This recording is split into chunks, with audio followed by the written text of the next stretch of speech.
Hi, I'm John Olson. Welcome to Next Stop from a city heralding our nation's best weather.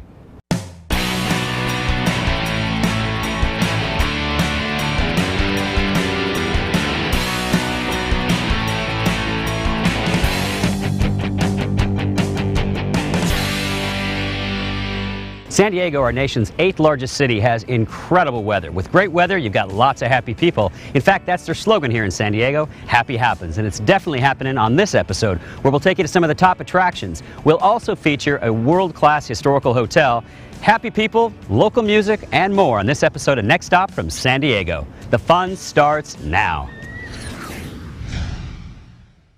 Legoland California is a 128-acre park with over 50 family-friendly rides and millions of Legos. We're in for education, adventure, and fun.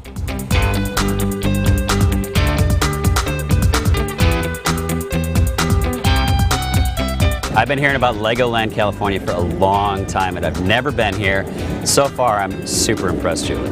I'm glad you're here for one thing, and I'm glad that you're impressed for another. I think a lot of people expect certain things when they come here. They say, oh, Legoland, you gotta have Lego models. Well, we do. We have more than 22,000 Lego models within this 128-acre family theme park. We have more than 57 million bricks that make those models. You have more than just like Legoland here. This is Las Vegas. You've got San Francisco. We have Washington, D.C. We have New York, which is uber cool. But you also have a water park. World's first Lego-themed water park, which we opened last year. And it's great, too, because, again, it's designed for 2 to 12-year-olds. And there aren't a lot of water parks out there that are designed just for the younger set. So how do you incorporate Legos into like a roller coaster or into a water park? How do Legos fit into that? You know, one of the coolest things with the water park is Build a Raft River. This is a unique concept just designed for us. They have inner tubes with actual plates on them, and kids can build using soft Lego bricks and kind of build their own rafts as they float down this lazy river.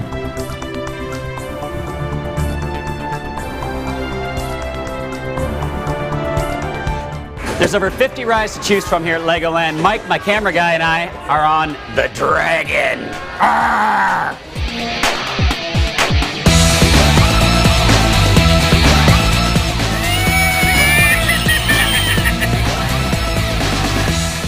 Legoland is incredibly impressive, and somebody has to build this stuff. Let's talk about Star Wars here, because this is one of your newer exhibits. Yeah. There's so many millions of pieces. Like, where do you even start? So around us, these are all scenes from all of the Star Wars films. Right behind us is actually from the Star Wars Clone Wars. From start to finish, for this whole area, it takes about a couple of years. From original concept to starting to do the design work to actually figuring out the layout of where everything's going to go and how we're going to get everything animated and working.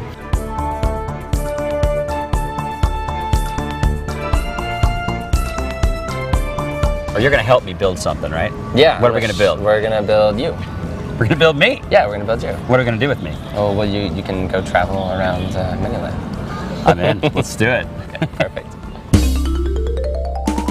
I will build one and you build one as well. So I'll just give you the pieces. So you're doing great so far. I haven't done anything.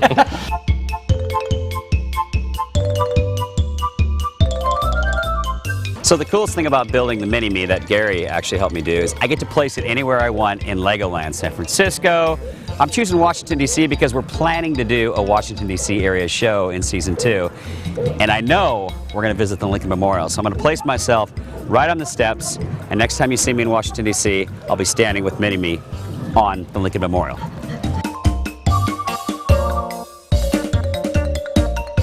I expected a lot from Legoland California, and it far exceeded my expectations. It's a child's dream.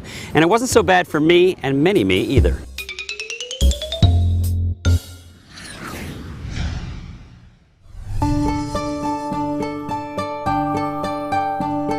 San Diego has one of the top sailing communities in the U.S. Today, we set sail with Dennis Conner's America's Cup yacht, the Stars and Stripes. All right, welcome aboard, everyone. Welcome. Welcome aboard Stars and Stripes. You're more than welcome to help out. This is 300 pounds, and it goes 11 stories up. So we're hoping somebody wants to help out pulling it. We do it the old-fashioned way, heave-ho. So you're more than welcome to help out on that. You also have the grinding pedestals here. So the coffee grinders, we'll get everyone involved in that.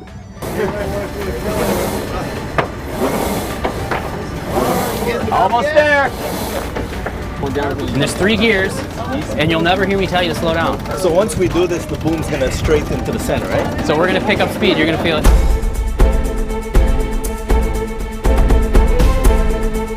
This is actually an IACC International America's Cup class. Well, they're designed for where they race. So they're designed for one race and that's it. And then they basically throw them away. Wow. You know, they're not used again.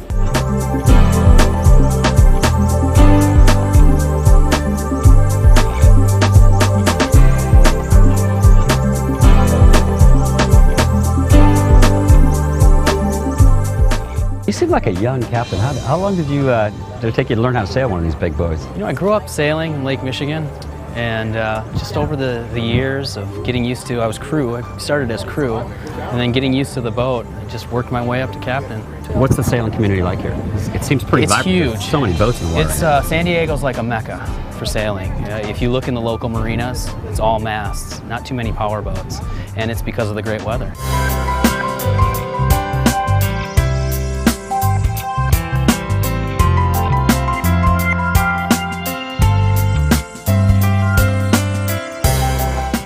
Patrick, thanks for having us on board. On behalf of everybody on board, this has been a great day. We're glad to have you. Thanks for coming out. Appreciate it.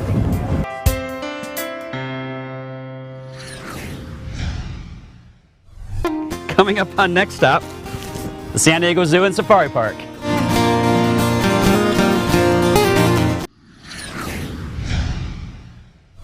The San Diego Zoo is one of the most popular tourist attractions in all of Southern California. Lions and tigers and bears and hippos. Oh my.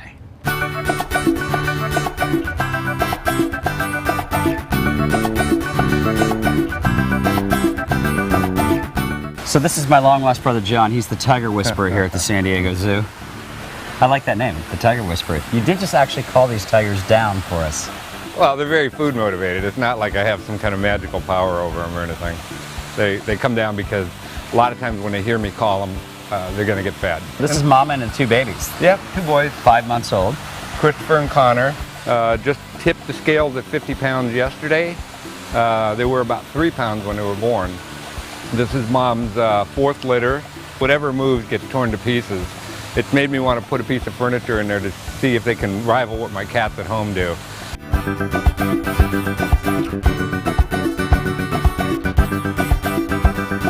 Okay, Nate, I've always been intrigued by hippos.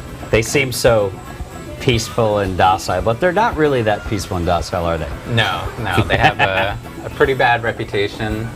They are considered the most dangerous mammal in Africa, and it is true they kill more people annually than lions, leopards, elephants, buffalo, any of the other dangerous animals you can think of. It looks kind of like they're smiling sometimes. You know, their lips just kind of open up and those incisors are right there, and it looks like a smile. Hippos don't really smile. It's just kind of an accident of nature.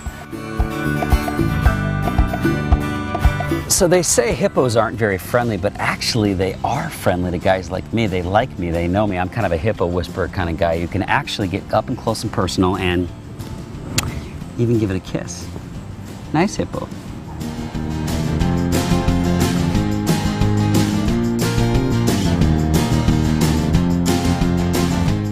So who doesn't love a koala bear? They're so cute, they're so cuddly, but they're not bears, right, Jen? They're not bears at all. They're actually a marsupial. They do carry their joeys in a pouch, just like a kangaroo or a wombat.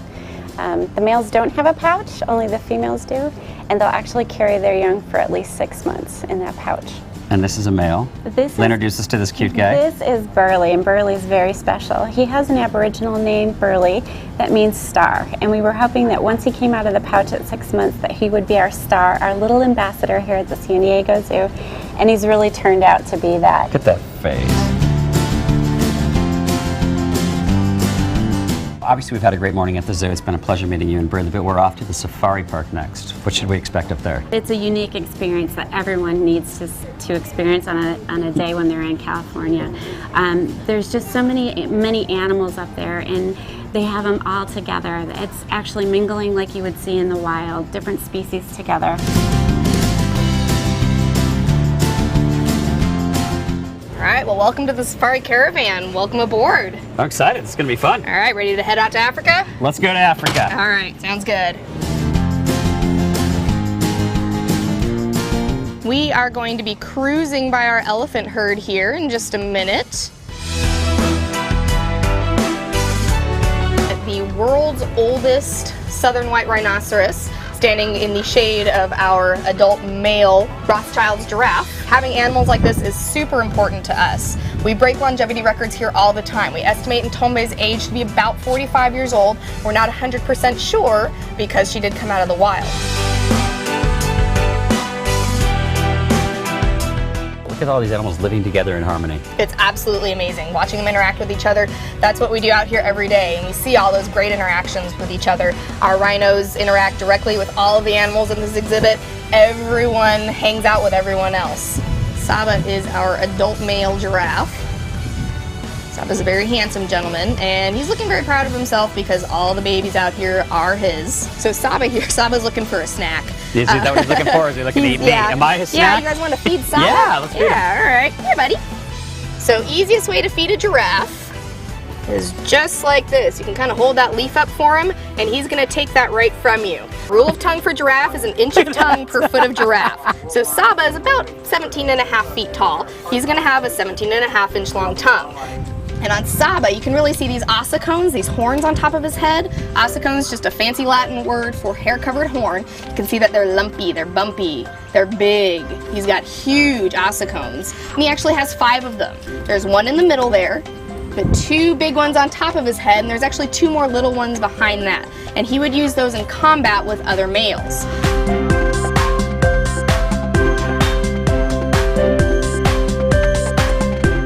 One of my favorite shows that I've watched for years is Big Cat Diary, and my favorite animal to watch is the cheetah. So when I knew at the end of our San Diego Zoo and Safari Park Day we were going to do the cheetah run, I was pretty excited. I know, it's pretty incredible, and we're so happy with it. Our track itself is really impressive, being 100 meters long. It's the longest dedicated cheetah track, and we're running outside of an exhibit. It's an open environment, so people are standing right there just a few feet from the cheetah, the world's fastest land mammal, running full speed right past them.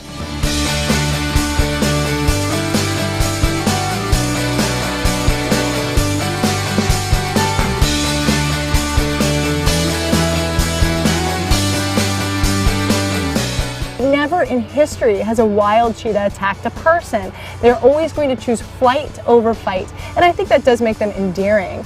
They are that sensitive predator. They are this incredible animal to run 70 miles per hour, to be such perfect athletes. It just really does make them so unique and special. Well, thank you for sharing that with us. Thank you. The whole experience was just an amazing day at the San Diego Zoo and Safari Park. I can't imagine why anybody coming to San Diego wouldn't want to do this.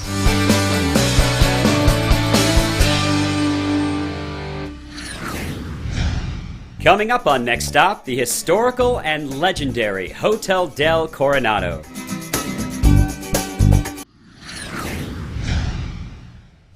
San Diego has some of the best beaches around. In fact, the weather and the beaches are a way of life here in San Diego. The Travel Channel just rated this beach, Coronado Beach, as one of America's finest beaches, something locals and visitors have known for years. When you're done with your day at the beach, make sure to visit Coronado Town, a quaint turn-of-the-century town complete with beautiful homes, parks, restaurants, shopping, and so much more. For more information on Coronado and San Diego, visit alaskaair.com and book your vacation today. You'll be glad you did. The legendary Hotel del Coronado has hosted many celebrities throughout time, from royalty to presidents to Hollywood. Today, they host the Next Stop crew.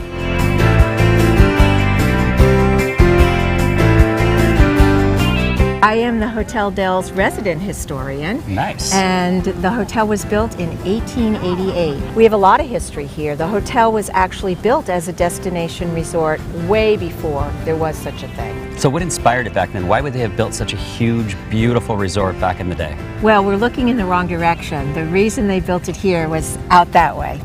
The ocean. Beautiful location. Location. It's a beautiful location. There's something about coming into the Del that's awe-inspiring, and people, even little children, understand that it's a very special place, and that's all still here. So much of our interior architecture, our interior molding, design is still the way it used to be. All our lovely verandas that you can see behind us, it's actually beautiful here.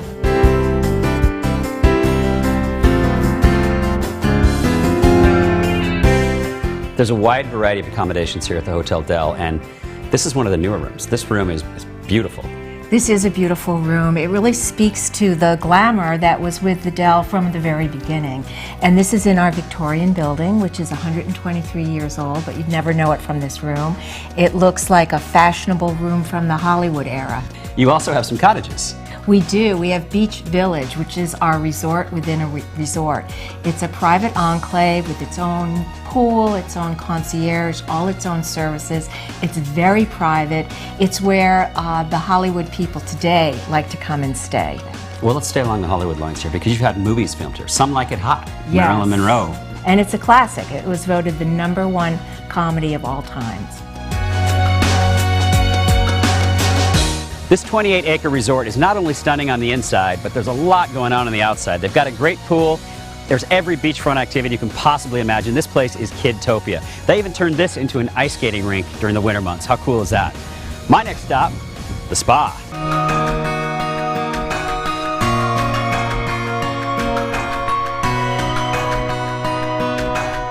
This is the life, Corey. Chilling out at the spa at the Del. Spas just start for women. Guys dig spas too. You said that right, John. I gotta tell you, one of the most interesting things that I've noticed is that men just don't appreciate what a spa has to offer. What Danny's doing right now is not only applying a nice moisturizer to your hand so that it'll feel real nice later on when you go to talk to your wife, your girlfriend, or any other buddy that you like to hold hands with. But right now, she's pouring a little wax on there. And it feels a little warm, very sensual right now. But in a few minutes, what you'll find is it'll be coated on there, just like candle wax. I like it. After I do this, I got to do something sporty. You know what I think I'll do? What do you think you're going to do? I think I'll try out surfing. You know, this is the place to do that. Look just behind us, folks. Fantastic out there.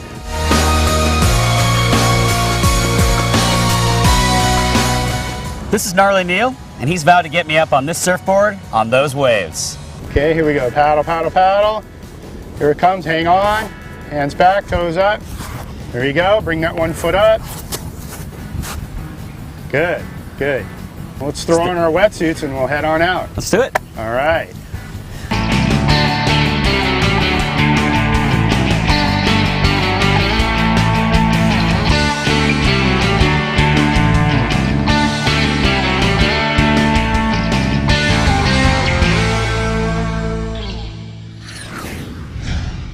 Stick around for artistically blended blues, jazz, and rock and roll on Next Stop San Diego. San Diego's famed Gaslamp District is a 16-block area equal parts stately and fun-loving. The district, which gets its name from gaslit street lamps along Fifth Avenue, has gone through many incarnations. Today you'll find numerous restaurants ranging from burger joints to 4-star Italian bistros and much more. Numerous wine bars and nightclubs bring this district to life at night and give it a vibrant pulse. If you're looking for action in San Diego, the Gaslamp District is where it's at.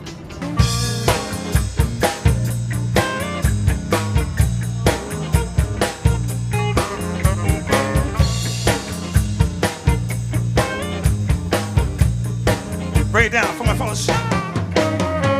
Tell me, woman, how did you ever pick me? I was sitting here drinking and drowning out some old memories. And it was you and I, woman, we was all wrapped up in, and girl, we were feeling no pain, Lord. But for the life of me, baby, I can't remember your name.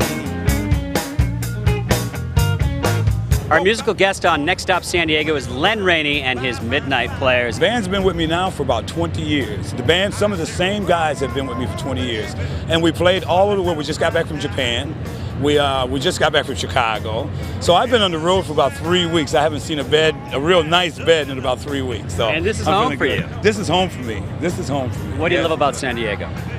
San Diego, the weather. I mean, if you have to pay for the weather here, but the weather is fantastic. And well, you've got so many great things to see here too. I mean, you got the zoo, you got SeaWorld, and all the rest of the things too. Was it Mary Lou, Peggy Sue, Betty Lou, or just plain Jane? For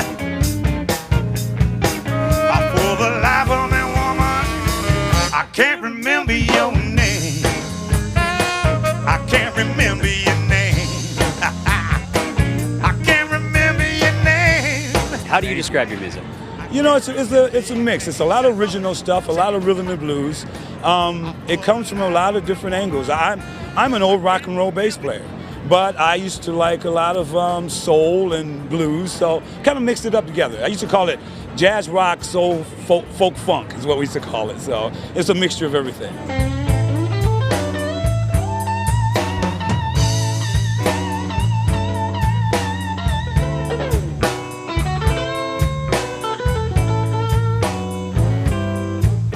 Did you see Anchorman? I seen a little bit, yeah. Okay, yeah, so Ron Burgundy was the Will Ferrell character, right? He used to be here.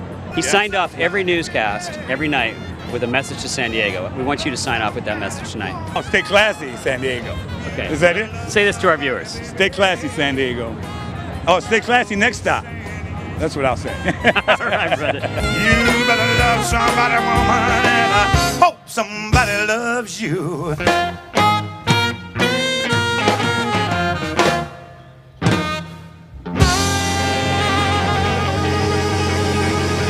Love somebody, baby.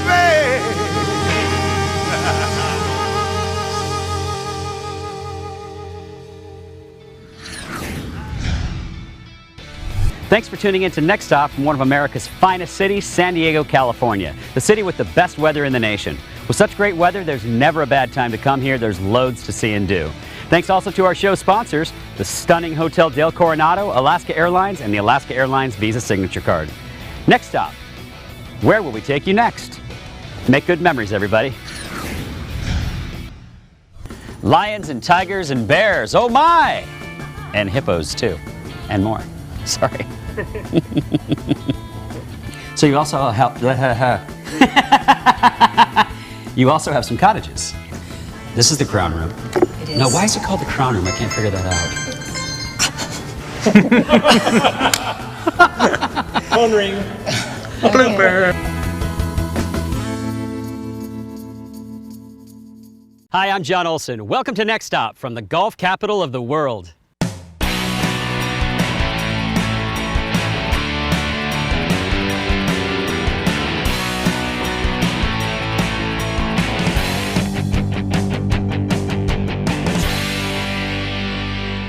The Greater Palm Springs area is very well known for golf, but on this episode of Next Stop, we're going to show you other things to do here. However, we are going to show you something very fun and cool with the golf cart. We'll also get up close and personal with the Jaguar, hike the San Andreas Fault, and as always, we'll feature local flavors and personalities. The fun starts now.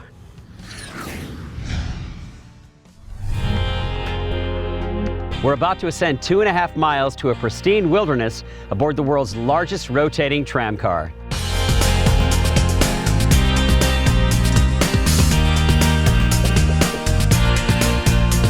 This is a smooth ride. It's very smooth, yes. But it wasn't a smooth transition getting this thing done. It took a lot of years and a lot of politics. Yeah, it actually took almost 30 years to get the tramway built. So it started in like 1933, and we actually opened in 1963.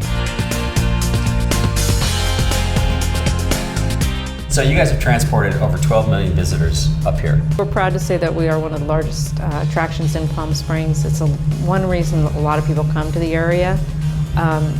And we just love all the people that come here from all over the world to see snow for the first time. They get to ride the world's largest rotating tram car, so it is a lot of fun. And here comes the other one coming down. As that one's going down, it's actually pulling us up.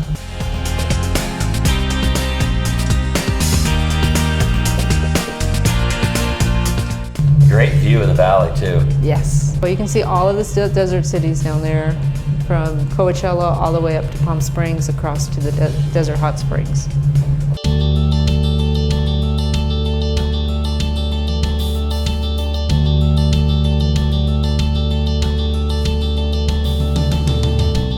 So when I knew we were coming to Palm Springs, I didn't expect that it would look like my homeland of the Black Hills of South Dakota. This is what this looks like up here. It is. It's all natural.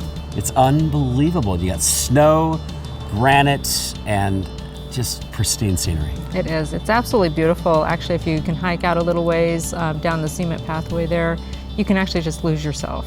It's beautiful out there. Just be all by yourself. Really, it's the only place in Southern California that you can do this. And I think almost in the world, you can go from desert to snow in 10 minutes.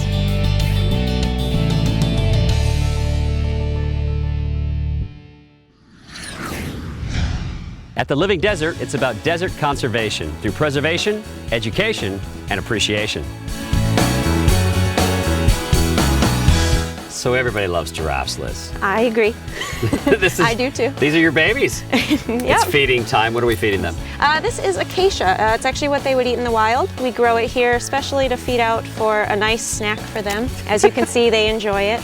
They've got the longest tongue. They do. It's about 18 inches long. It's about an inch for every foot they are tall. So this guy right here is almost 18 feet tall. There you go. Yeah. Stick that tongue out. So that dark purple coloration on their tongue is actually built-in sun protection. Is it really? They spend all day eating from the trees in the wild, and they can eat 75 to 80 pounds a day of tree.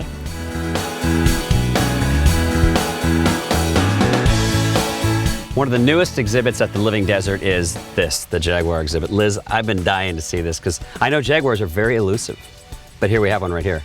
They have been basically extinct in the U.S., but they actually have sighted one in Arizona now.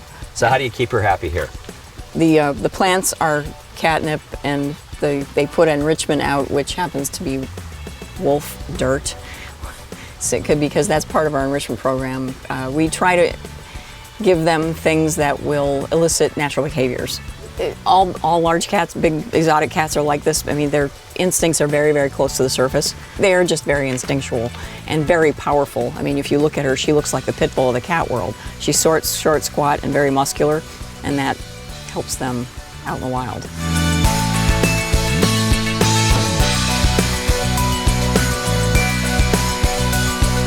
So I'm with Kevin in the animal hospital. He's the busiest guy, one of the busiest guys here at the Living Desert because he's the king veterinarian. As I've just anointed you. I like that title. I like it a lot. So what goes on in here? What are we doing here today? Well, this is a yearly exam on one of our Jacoan peccaries. And so most of the animals in the zoo get checked at least once a year. Some animals we do every other year, but most get checked once a year. So this is his actually first physical exam because he's brand new to our collection. Since he has very sharp teeth, he needs to be asleep while we work on him. So that's why he's asleep right now. We're getting ready to wake him up, and we'll take him back out to exhibit, and he'll recover just fine.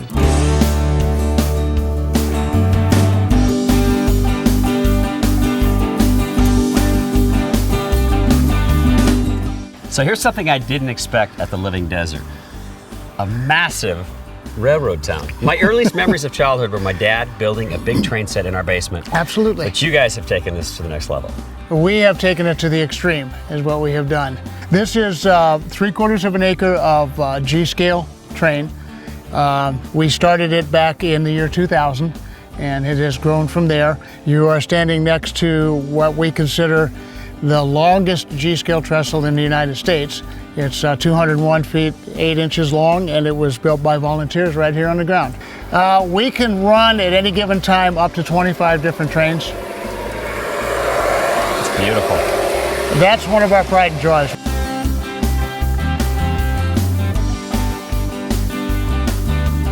It's a constant work of switching it up a little bit and putting things like, I'll bet you haven't found Bugs Bunny's rabbit hole with the mailbox. No. I'll bet you haven't found the polar bear taking a bath. No. There are little things like this all over the railroad just for people to find.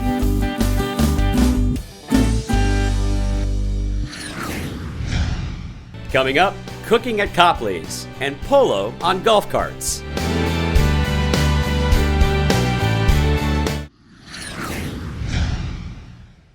And now for something completely different on Next Stop, golf cart polo.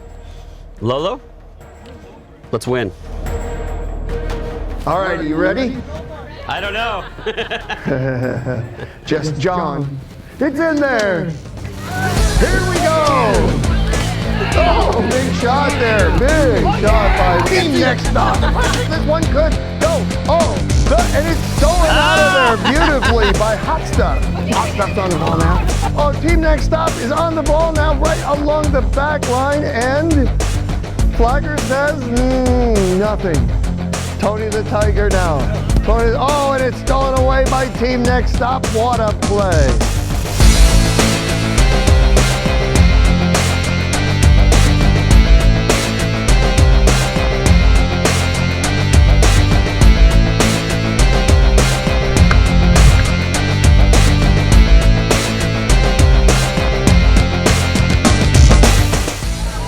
Hot Stuff right in front of goal. Hot Stuff And she scores!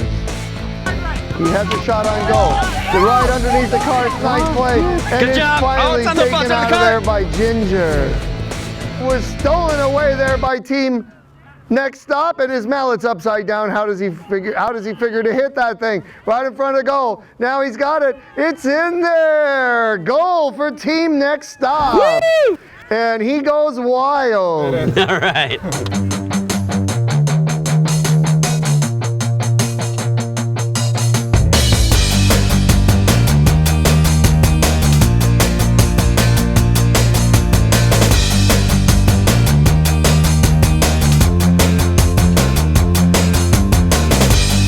That's team Next Stop in front of the goal. Can he Yeah! score? He does.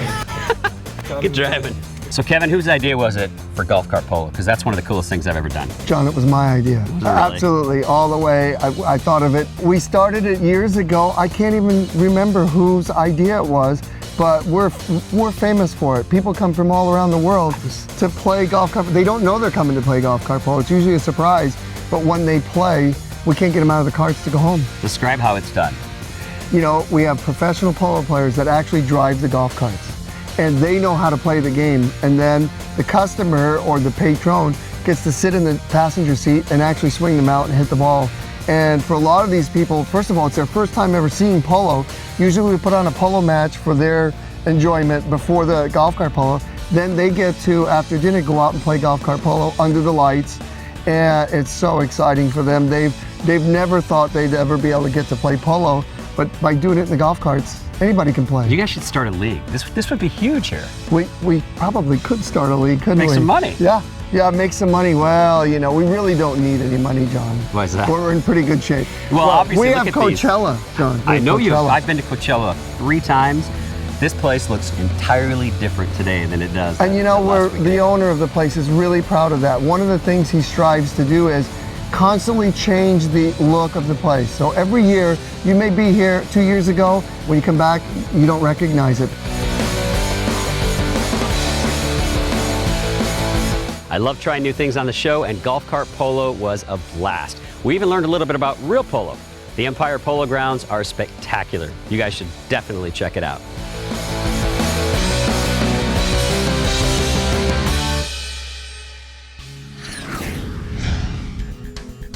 Golf in the desert is magical. Guaranteed sunshine, beautiful weather, and stunning mountain backdrops. You'll find everything from legendary championship courses to recreational courses to hidden gems, with over 100 courses in the Coachella Valley and 6 courses right here in Palm Springs. For more information on golf here, go to visitpalmsprings.com.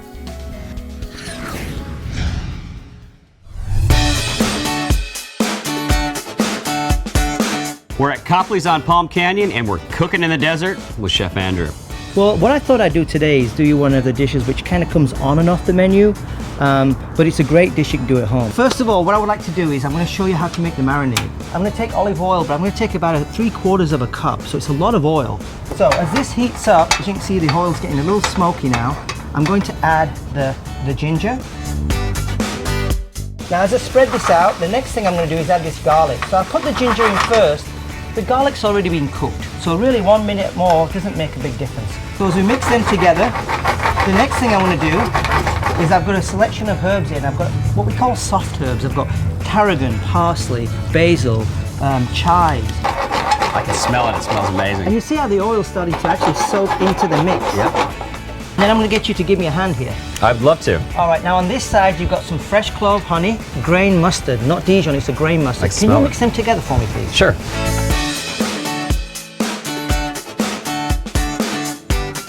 So now that's ready, all I'm going to do is I'm going to tip this into here. Whisking. Whisking. The next thing we're going to do is we're going to take this steak. You're going to season it with your salt and your pepper. Okay, if you want to flip that over now, we're looking for a really nice seared, charred. Whoa! And this is going to go on top.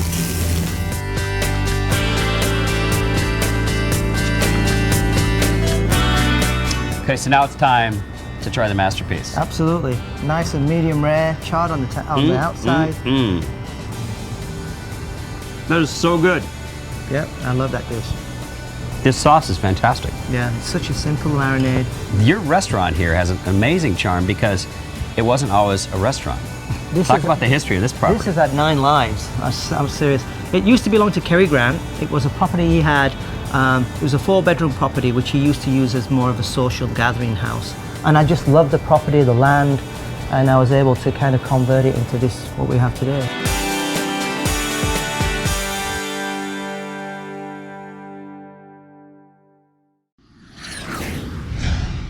Up next, adventures in the desert and a swanky Palm Springs hotel.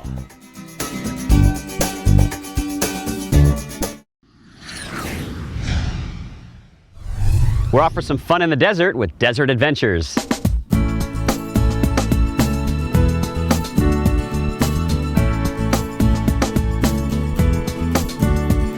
If you look around, you see we're totally encased in mountains, all the way around us. 5 mountain ranges surround us. Behind you is the Peninsula Range coming up from Mexico. So let's take this a little bit further and let's head on into the oasis and show you what that's all about.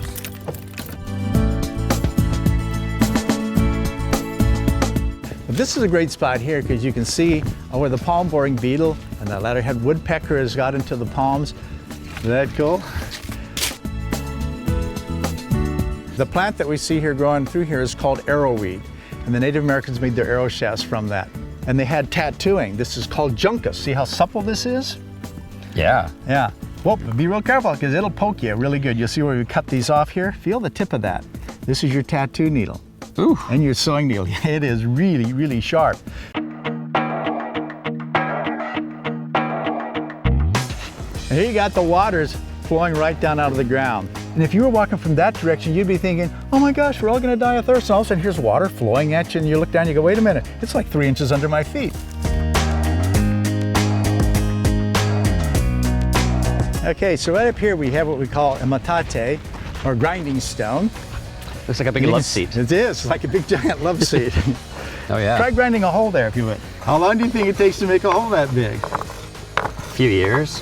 Yeah, 1 inch, 250, 300 years of grinding. So this is your granary here, stone ground flour if you would.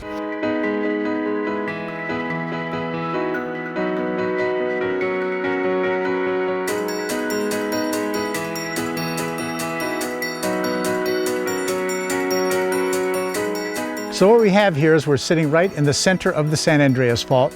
You got your North American plate to the left side, the Pacific plate to the right, and you can see the 2 angles pushing up right into each other. What opened this up was weathering, water and wind, and allows us to walk in between the two. So watch yourself coming in. It gets pretty narrow, but it's totally amazing. This is so cool. I want you to reach out and touch the sides and feel it. It feels like solid rock, doesn't it? It does, yeah. And you'd think that's the case, but listen. It's like a Disney set. It's hollow.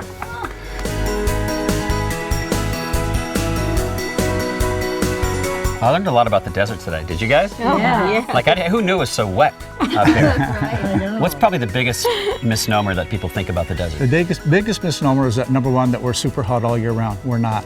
9.5 months out of the year, we're double digits. We have spectacular weather. We're blue skies 320 days out of the year. Well, I don't know about you, but I had a great time. Oh, it was fabulous. I definitely recommend Desert Adventures. Mitch, Awesome. Thank you for all your knowledge. Come back again.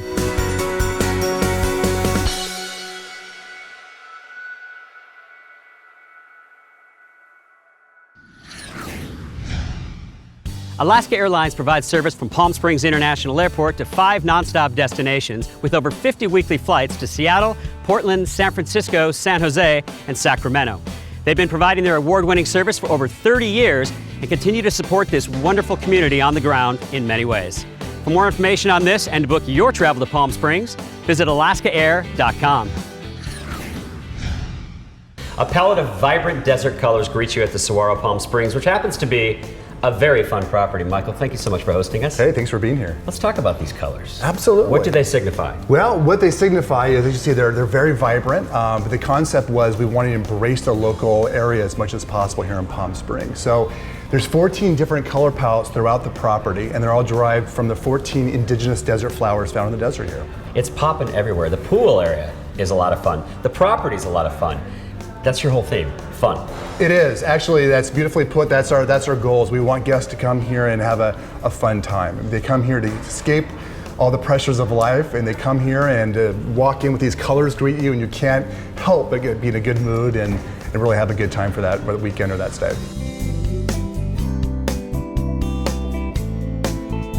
I'm loving the property. I also love that you have a workout room. Like, we always like to work out on the road. We're up late nights. It's got a great workout room, and your restaurants are fun. Restaurants, honestly, are the best in town. We have the only Iron Chef restaurant by Jose Garces in Southern California. And you've got a tequila bar. We have a tequila bar. Guests love to come in, especially on a Friday night after a long drive getting out here. We have over 100 different premium tequilas to choose from. You guys have a pretty cool spot here too. We do. We have a wonderful boutique spa, and we've just introduced today, as a matter of fact, a new treatment, a facial treatment called Intersuticals. Yeah, you should check it out. My name is Michael Von Witten, and I want to thank you for coming for a taste of the saguaro, and please come visit us soon.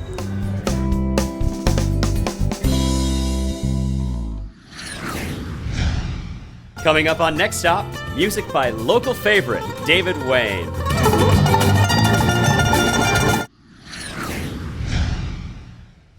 David Wayne is our featured musician on our Palm Springs episode, and this guy was born with a guitar in hand, and he never lets go of it. Still here.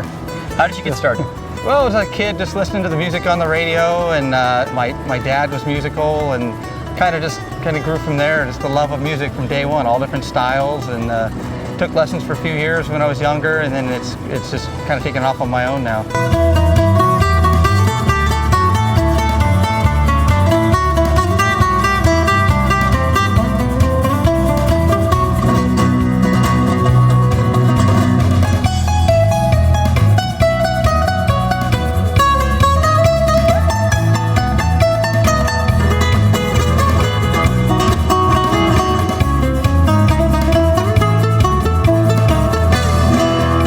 It's this flamenco Spanish guitar stuff. I just love it. How did you migrate towards that?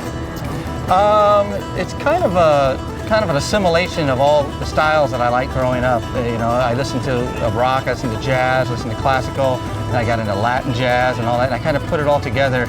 But the guitar I play is a flamenco guitar. I don't necessarily play traditional flamenco, but that gives it that sound, you know what I mean? Even if I'm playing a different style, it still kind of has a flamenco sound.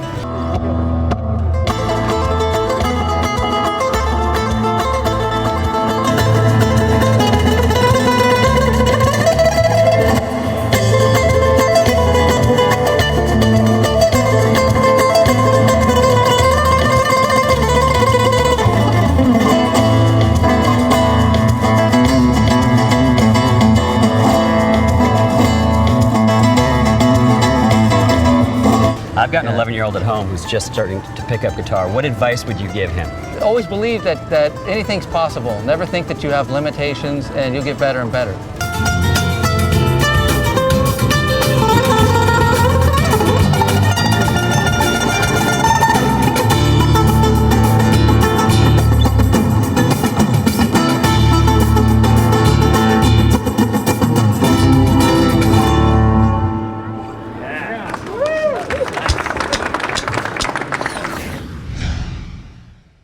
Thanks for joining us on Next Stop from peaceful Palm Springs, and thanks to this show's sponsors, the Palm Springs Bureau of Tourism, the Greater Palm Springs CVB, and the Saguaro Hotel Palm Springs, a fun hotel. And to my buddy Ian back home in Hawaii, thanks for being such a loyal viewer. Alaska Airlines and the Alaska Airlines Visa Signature Card, we love you guys and we thank you for your partnership. Next Stop, where will we take you next? Make good memories, everybody. And so we're in the animal hospital here, right? Yes. Blooper. This wasn't always the Saguaro Palm Springs. Correct. It was built in the mid-70s as the... This wasn't always the Saguaro Palm Springs. Absolutely. It was built in the mid-70s as the International Hotel. All right, this is the last one, I promise. Hi, I'm John Olson. Welcome to Next Stop from Wine Country, USA.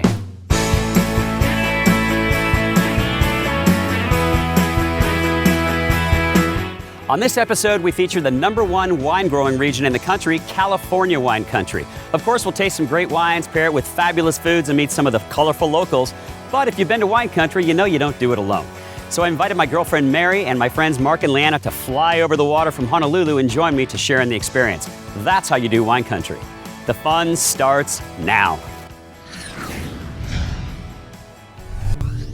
There are many fun ways to tour wine country. Later on in the show, we'll tour by limo, but today we're with Getaway Adventures for a sip and cycle bike tour of wine country. All right, guys, welcome to the Dry Creek Valley of Sonoma County. It's a gorgeous spot right here, as you can see. If you look behind us, you'll see all these vineyards that we have. But basically, today's ride is going to take us through some of the most beautiful vineyards you'll ever see in this area. And you can see the olive trees over here. Oh, that's cool. A lot of still grape clusters left on the vines. Big old oak trees here. This is it, the postcard, baby. This is what people come from all over the world to see. Go ahead and park our bikes right over here. Welcome to the Preston Winery here. We're going to do a little wine tasting here. I want to introduce you to Robert here. He's going to be pouring some wine for us today. So Petit Syrah, look at the color on this, very, very dark. I'm going to recommend you guys try a couple of these, like the El Preston Red is a great blended wine. All these grapes are traditionally blended in southern France, so we kind of do the same with them here. Well, I think wine that counts as fruit and vegetable, right? That is, definitely fruit. Yeah, serving of fruit. And there's definitely some fiber in here. So. Yeah. So if I have wine every morning for breakfast and I'm getting my fruits, is that? Yeah, fruit. And your fiber. Fruit and fiber. And loaded with antioxidants. It's big and rich. It's also kind of fruity. It's pretty soft, easy to drink. Like Mark. There you go. Big, fruity, and soft. Big and fruity. I mean, that describes you in a nutshell. Rich part. I'm feeling we're in California wine country, but it's very rural out here. Very rural, yeah, compared to Just anywhere a else. truck go by. Yeah, that's what I'm talking about. I mean, we're in the country. This is great. I mean, you got farms over here. You got, open vineyards. This is kind of reminds me of Provence in southern It France. is like that. It's very kind of unspoiled by technology. You don't see a lot of Not technology. a lot of big buildings, not a lot of huge wineries, mostly small places. Like I said, a lot of families are out here.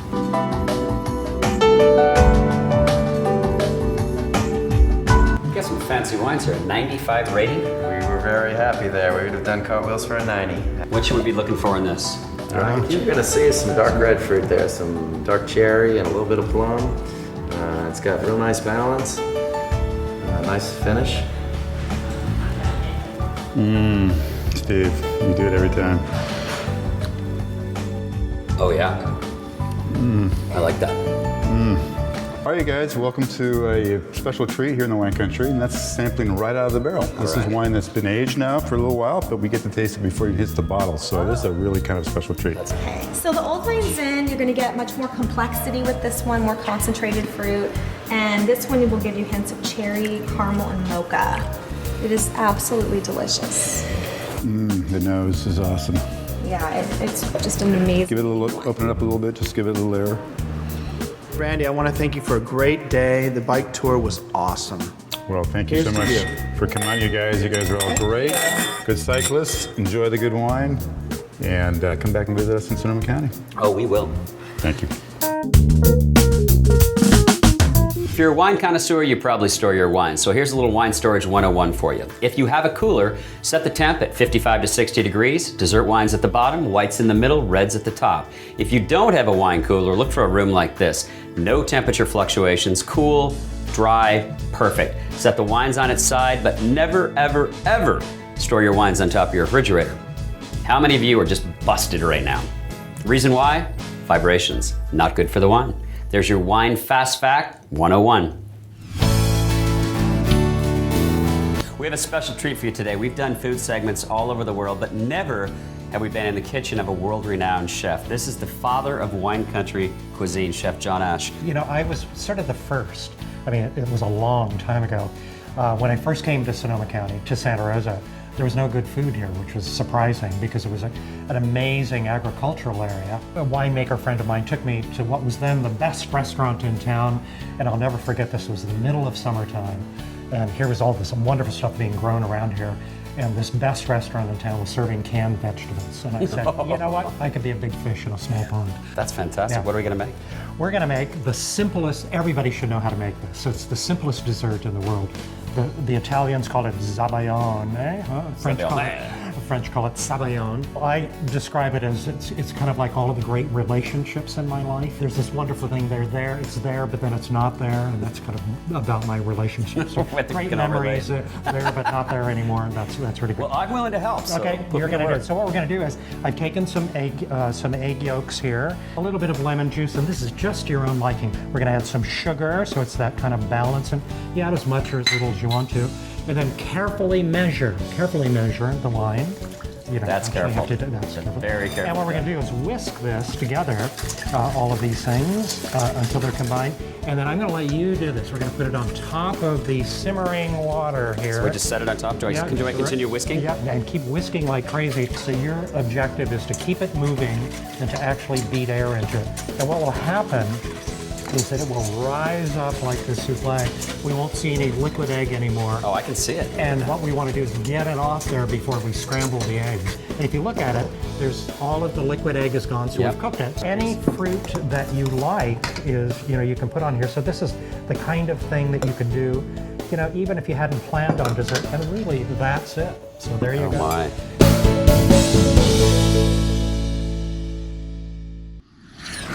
Coming up on Next Stop, we tour wine country by limo, and we take a bath in cedar wood chips. You'll want to stick around for this.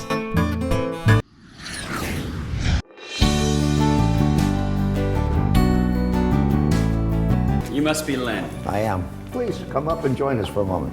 So this is a rosé, a Pinot Noir.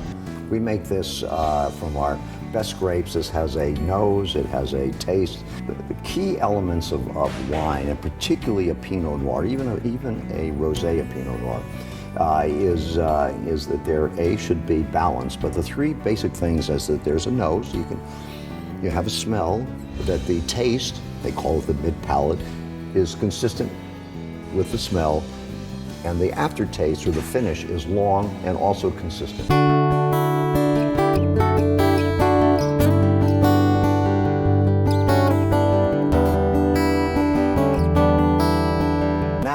We can enjoy the Pinot Noir, which is the hardest, often conceived of. I don't want to start an argument with other winemakers or things, but basically this is generally considered the hardest wine to make. It's a very thin grape. The balances are and the farming it is a very difficult thing. It's a many layered grape. It doesn't have that much tannin. You just really have to do this right to get it. So this is really it's one reason we attracted our winemaker here. I mean, she wanted to make a great. I saw one of your Pinots won a 97 point. Yeah, just right. And this has a nose, just pops out at you from way. You don't even have to put your nose way in the glass, although it's good to do so.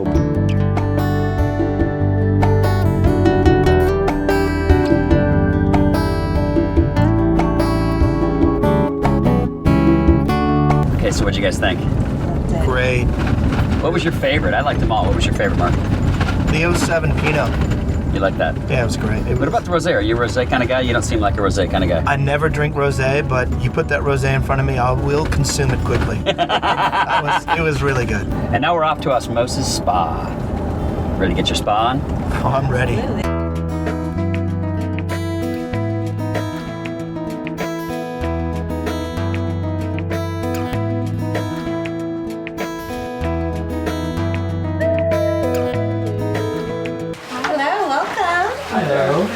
Konnichiwa. I have a lovely tea service for you today. This tea that I'm going to serve you actually works in conjunction with the enzyme bath. It's a nice part of your treatment. So what can you tell us about the enzyme bath? Neither one of us has done this before. It's a really wonderful heat treatment, and what's so unique about it is it's generating its heat biologically through a process of fermentation. The bath has over 600 active plant enzymes that are catalyzing the different woods in the bath to undergo a fermentation process, and the heat is a byproduct of that process.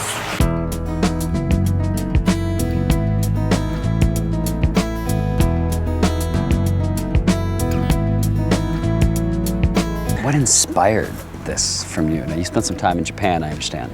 I did. I went over to Japan to study the traditional landscape gardening and meditation, and in the process I stumbled across this amazing enzyme bath, and from the minute I sunk inside of it, I knew it was my calling to bring it back to the United States. You designed all this stuff? Well, actually, I collaborated with some fantastic associates to do this, including Robert Ketchell from England, who's one of the preeminent Japanese landscape gardeners probably on the planet right now. Nice. And Steve Stuckey, who is a Zen priest, landscaper, now head of San Francisco Zen Center. So we had a lot of intention to create a meditative environment here. Your massage therapists are wonderful, and you can actually have massage in a pagoda or in a standard massage room, right? That's right, and we're really happy to have been working for 25 years now with an absolutely fantastic community of very gifted healers who are really motivated in their own personal development as well as their own massage technique to really create the most elevated and profound massage experience you could imagine. We've had a great day. We started our day with wine. We took a little break for the Osmosis Spa, which was amazing, and now we're back to wine. But I need to say, arigato gozaimasu. Do itashimashite.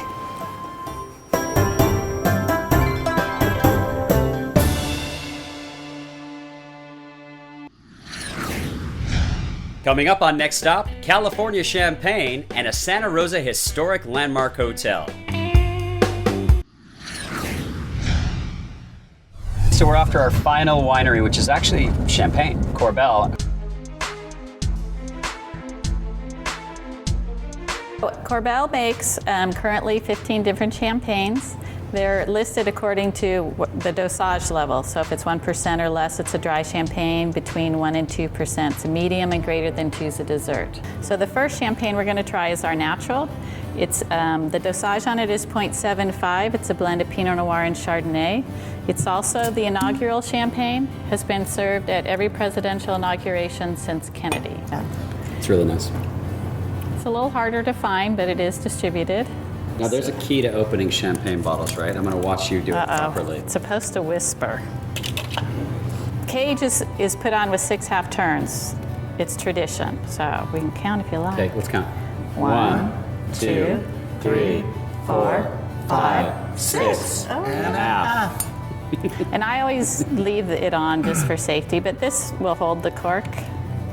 And when you open it, it should just whisper.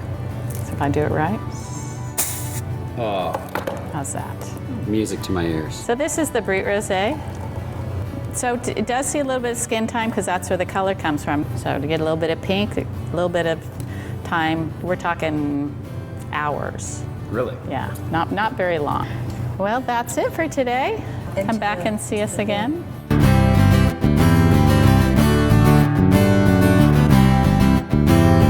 Okay, as I open this bottle of Corbel, we're just leaving Corbel. I was amazed that Corbel had so many varieties of champagne.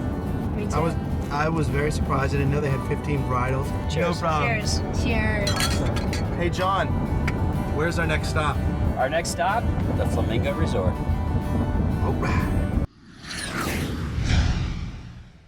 We always stay at cool places on Next Stop, and this place is no exception. We're in downtown Santa Rosa at the Flamingo Resort and Spa. It's got a lot of history, flavor, and it was the headquarters of the Hollywood celebrities back in the late 50s. Just walking around the circular grounds here, I feel like Elvis Presley or Marilyn Monroe is going to walk by me. That's really the feel you get at this place. Now, I'm seeing a lot of artwork around the air, a lot of Snoopy's, Charlie Brown's, Lucy statues. What are those all about? They're worth about $250,000. So my. they're rather unique, especially the San Francisco Giant ones in the lobby. That's with them now in the World Series. It's really unique. Now, Sunday brunch is supposed to be good. That's on our agenda, right? Yeah, we've won a couple awards already for the best brunch in Sonoma County. Describe why this property is so unique. We have a great blend of both beautiful room accommodations and these 2 magnificent pools we have. We've got a beautiful cardio room with treadmill, TVs. We've got a group exercise area. So I'm digging the wine, I'm digging the food, I'm digging the exercise facility, but I'm also digging the spa. Yeah, the spa is really special. And in fact, why don't you grab your girlfriend and head over there and let Mary Lou take care of you, and then I'll meet you back in the lounge at 8 o'clock for something special. We've got John going into our Vichy scrub room, and he's going to be having a warming ginger salt scrub, which is just a wonderful wet water treatment. So we've got Mary then following John going into our rose petal facial, which is a really wonderful hydrating facial.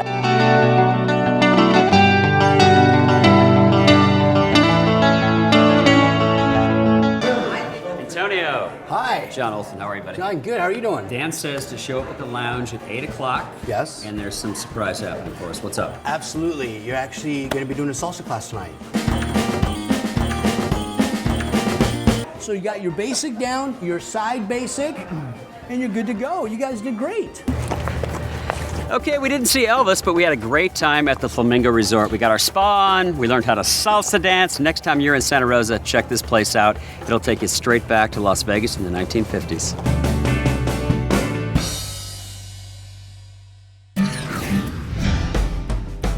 Alaska Airlines is the 8th largest U.S. airline based on passenger traffic and is clearly the dominant carrier on the West Coast. With Alaska Airlines codeshare partner Horizon Airlines, you can fly directly into the heart of wine country from Portland or Seattle right here to Sonoma County Airport. For more information, visit alaskaair.com.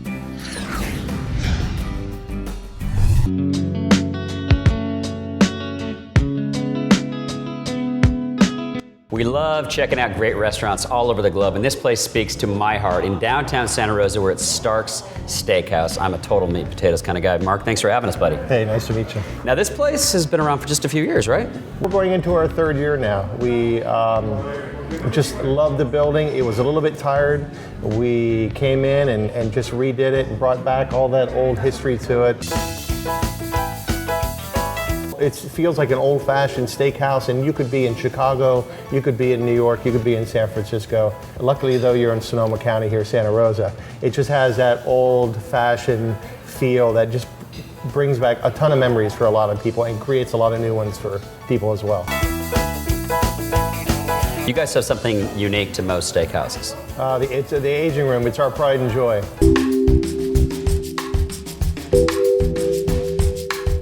An aging room really is the old-fashioned way of aging beef and creating that real good beefy flavor. What are your signature dishes? Beef. Well, yeah, of course, but like which cut? Well, the unique part about Stark's Steakhouse is that there's several different ways to get your meat on. And what I like to do is get several cuts on the table, several different sauces, and just everybody get a little bit of everything. Come to Stark's Steakhouse and get your meat on.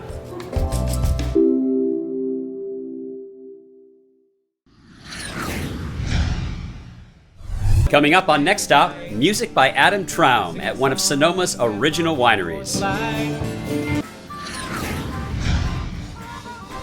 When you think of Sonoma wines, you think of Sebastiani.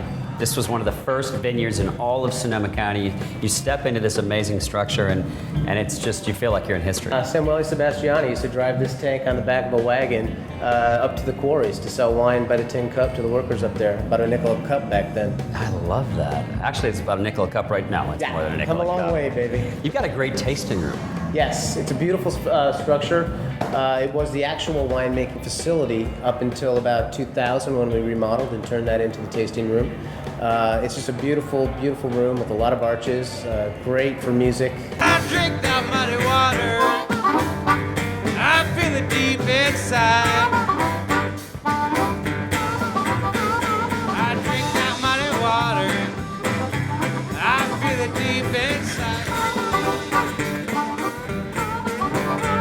I knew Chicago had the blues, but I had no idea that Sonoma had the blues. Adam, you bring it, buddy. Well, thank you, man. Now, I gotta ask you guys, because blues players don't dress like this. Did you guys get dressed up just for us tonight? Well, you know, it's kind of a new thing. I've been dressing up for my gigs a little bit lately. It wasn't just for us? Come on. It wasn't just for you, I promise. The whole band looks good, man. Well, you know, I just told them what I was wearing, and I told them I just wanted them clean and covered, you know, and they all did. They all listened to me for a change. Hear those rails a humming, that train is coming soon. It's carrying some hellhounds, hungry for some food. I know I've done some things that I knew were wrong, but I never robbed a poor man or drove him from his home. Before birthday, I'd stolen my first piece. I learned how to shoot straight, soon I had to leave. Took $5 silver and I headed out one night on a horse as fast as lightning in that pale moonlight. We'll be playing in the Devil's Band tonight, singing songs and longing for the light. What's the music scene like here? You know, it's a small town, and you'd be surprised how jumping the music scene is. There's a lot of good venues. There's a lot of great players that you wouldn't expect to be in this small a town or this small an area. We'll be playing in the Devil's Band tonight, singing songs and longing for the light. We'll be playing in the Devil's Band tonight.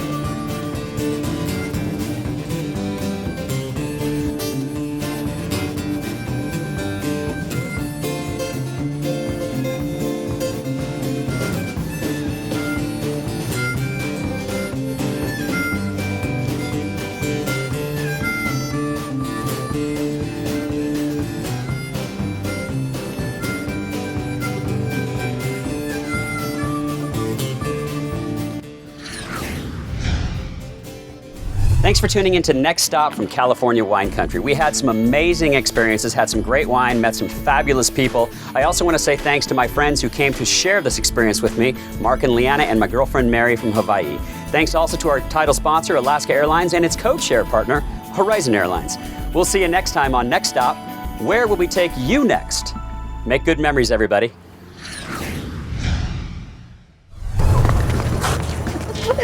Well, we didn't see Elvis, but we had a great time at the Flamingo Conference Resort and Spa. Sorry. There's only one person speaking in this shot. That's what it's called. That'll do it from the Flamingo Conference Resort and Spa. You know what, Leanna? You're never going to get hired in Hollywood if you stop giggling. My God, he's giggling.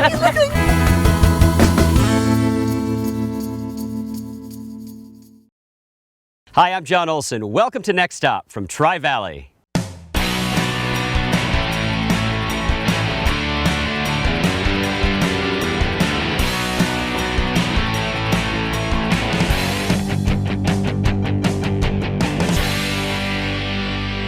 Welcome to Next Stop from beautiful Tri-Valley in Northern California. On this episode, we'll feature local food and wine, incredible automobiles, heart-pounding music, and passionate locals, including a singing sommelier. All this and more on Next Stop Tri-Valley. The fun starts now.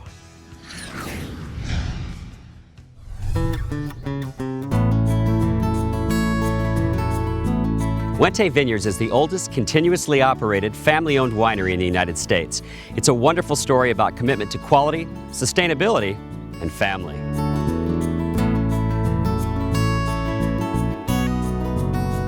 Started in 1883 with my great-grandfather. He came from Germany in the 1870s, learned to make wine up in the Napa Valley as an apprentice under Charles Krug. Fell in love with the business, got the bug, however you want to put it, decided to start his own winery, moved down to the Livermore Valley and purchased 40 acres in 1883. You guys have done amazing things with your property. Obviously your vineyards are very successful, but you've got a golf course. That is what I like about what you guys do with your golf course is you just use the land. You didn't knock things down, you built it right into what the land was. People associated their experience at the wineries with their love of that particular wine or region or whatever else, so that it was really clear that wine regions were tourist destinations that needed to have other amenities. You guys have also been recently recognized for your sustainability. Well, speaking of that, Christina's waiting in the caves and she's going to tell you all about it.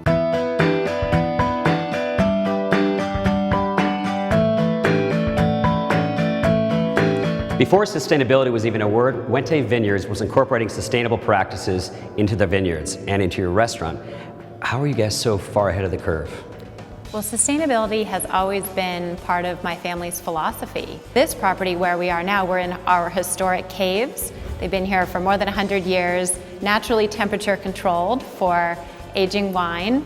And on this property, we also have a beautiful 1,000 square foot organic herb and vegetable garden. Much of the produce for our restaurant comes from that garden. Herbs, vegetables, even some flowers. and it's very seasonal, and our master gardener, Diane, who's been here for 25 years, works in conjunction with our chefs to decide what to grow. And the chefs actually walk out there daily and harvest and incorporate the ingredients into their menu. That's so cool. And you guys have events year-round. Big into weddings, but you've got a really amazing summer concert series. We have awesome summer concerts, a gorgeous outdoor amphitheater right behind the restaurant. Family businesses are hard to even get 2 generations in. 5 generations, you're still going strong. How does that happen, number one? And is there a little bit of pressure on you and your brother? Only in a good way. We both love it. My brother Carl is our winemaker, and that he was trained to be a winemaker and is very involved in making every single one of our estate-grown wines. This is our Riva Ranch Chardonnay, Wente Vineyards Riva Ranch Chardonnay. This is from our vineyards in Arroyo Seco, Monterey. So nice, bright, fresh, tropical flavors. I think you'll really like it. I'm sure I would. Cheers. Cheers.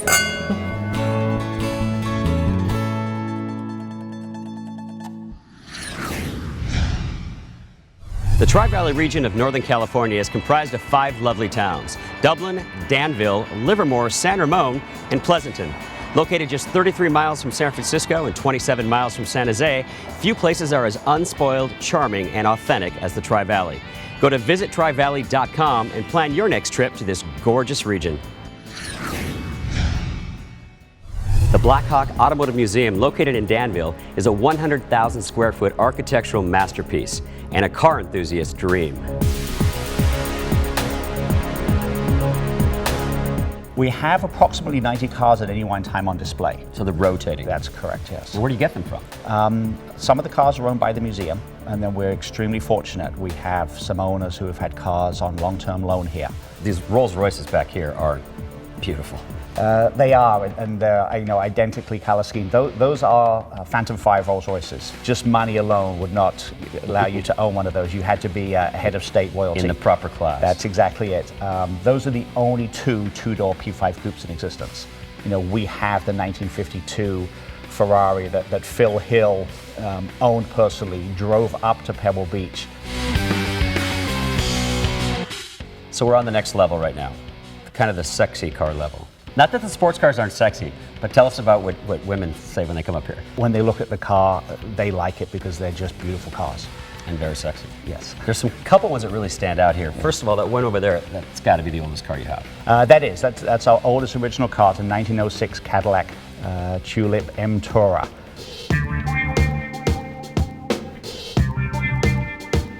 This looks like it's out of the George Jetson era. I mean, this is really cool. It looks like a spaceship. Of these 5 cars, the 3 that we're looking at here, the 3 Alfa Romeo, possibly historically the most significant trio of cars out there. So you say that you do rotate the cars, but the Mona Lisa doesn't leave. That would be a tough one to rotate. If somebody comes to see that and it's not here, that has been at the museum since we opened. It's a great car, it looks wonderful, it gets everybody's attention, and we're extremely proud to have it here. Coming up on Next Stop, a beautiful wine country resort and some local flavors. Nestled in the serene Livermore Valley lies a little piece of heaven, also known as the Purple Orchid Wine Country Resort and Spa. Before we learn about this award-winning property, they're going to put me to work, picking olives.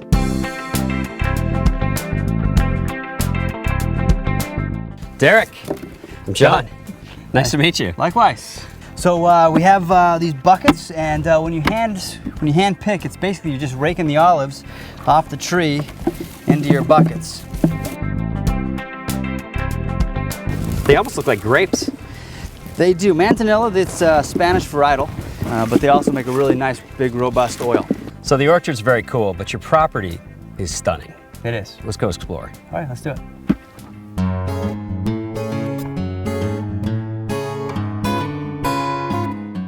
I love your property. One thing that stands out big time to me is the roses. This time of year, yeah, they bloom all the time. Yeah, from about February through November. Yeah, that's crazy. We got the beautiful California sun. This property is so peaceful. It is. Away from everything.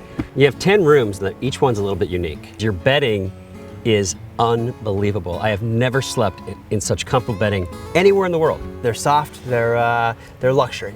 That's what we try to do here, even though it's out in the country, it's a country setting. But our bedding is one thing we've really invested in. Being in wine country, we have a lot of great support from the wine community. And they really need, what Livermore needs is this wine country experience. And that's what we can offer people here.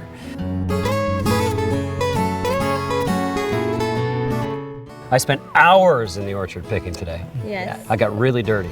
Great. So now I want to taste the fruits of my labor. First vintage, we labeled handprints in honor of all the friends and family that have their handprints all over this property, not only ourselves as well as for our son. It's a deep meaning. Very nice. That's our son's handprints. That's vintage 1. So what are we looking for? So just like wine, you give it a little swirl, smell the nose, and then just like wine, you sip it. A little air in. This is so good. And fresh. You don't get olive oil this fresh. No, Not this is just a couple of months old now, so. Oh my gosh, congratulations. Thank you. Now spas to me are synonymous with wine country. You guys have a spa. Tell us about that. We do. We have an 8-room day spa. It's a great opportunity to come to wine country, experience what Livermore Valley has to offer, relax, rejuvenate, enjoy the pool area, and really leave refreshed and ready to go about your life.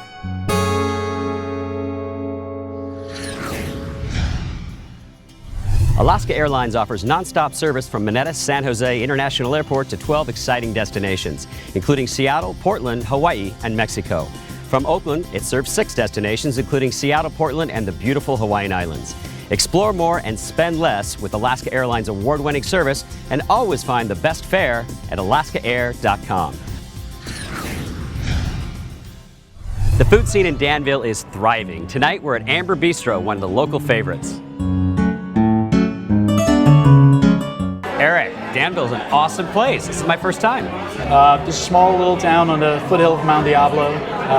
Really quaint little downtown, beautiful boutiques, lots of restaurants. You might have Lots of noticed. restaurants. I think there's got to be like a dozen on this street alone. Easily, yeah. And all different types of food, so lots of choices. This place is obviously very popular with the Yes, it locals. is. Yes, it is. What's unique about it is that it's really a neighborhood restaurant for the locals here, but it does bring a little bit of a city sophistication in the menu and the wine program, the bar program to Danville. So you're a sommelier by trade, which is, I practiced that word in the car. I got it right? You got it right. You did good. So this must be awesome for you to live in this community and see the wine country just growing like this. Yeah. And being able to pair it with your food. Absolutely. Which leads me to my next thing. Let's pair it with your food. First dish is a fire roasted salmon. It's a nice little spice in there. Looks good. A red curry sauce, It smells salmon, good. artichokes. And what I like to pour with it is a viognier, something that goes well with the spice component. It's really nice. And on a hot day like this, beautiful. Nice and refreshing as well. So it's a good combination.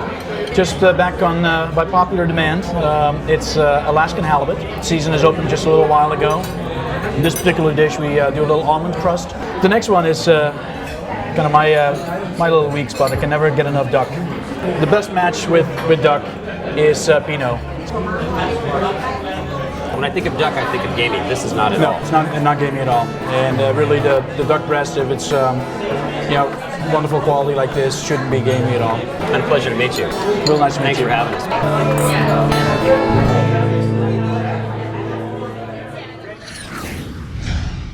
Up next, I get pointers from a female golf professional, and we have some fun at a local festival.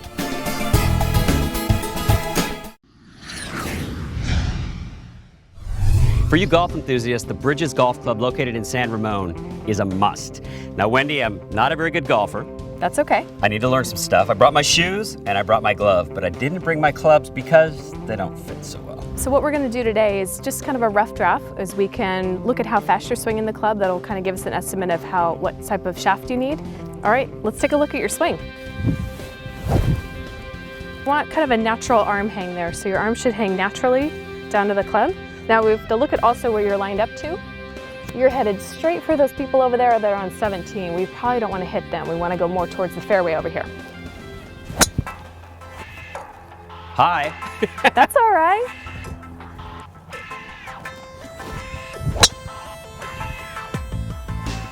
little better than mine.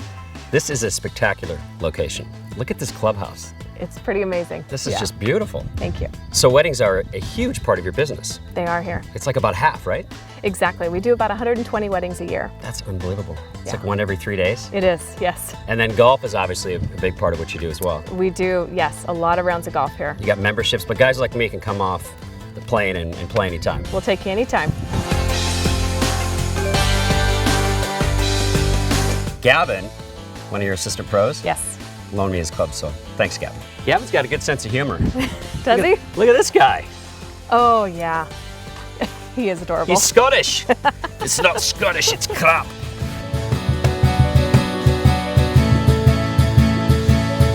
Let's talk about one of the hardest parts of the game. Putting.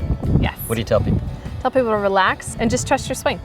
I think we should have a little challenge because this green looks really challenging. It is very challenging. Winner gets what? A beer? Fair enough. Okay. I like it. Great. Our balls hit each other. Oh, man. Almost.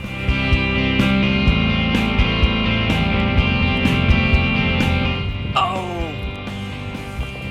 All right, you're buying me a beer. Wendy, thank you for your pointers. Happy to help. One more pointer, though. Yes. I need to learn how to stand like a golfer. Yes, you do. All right, so you got the putter on the ground. Cross one foot in front of the other. Lean a little bit on that putter, hand on the hip. Like this. You look great. I like it. Yeah. Thanks for a great day. You're welcome. Let's go get that beer. Love it. Thanks.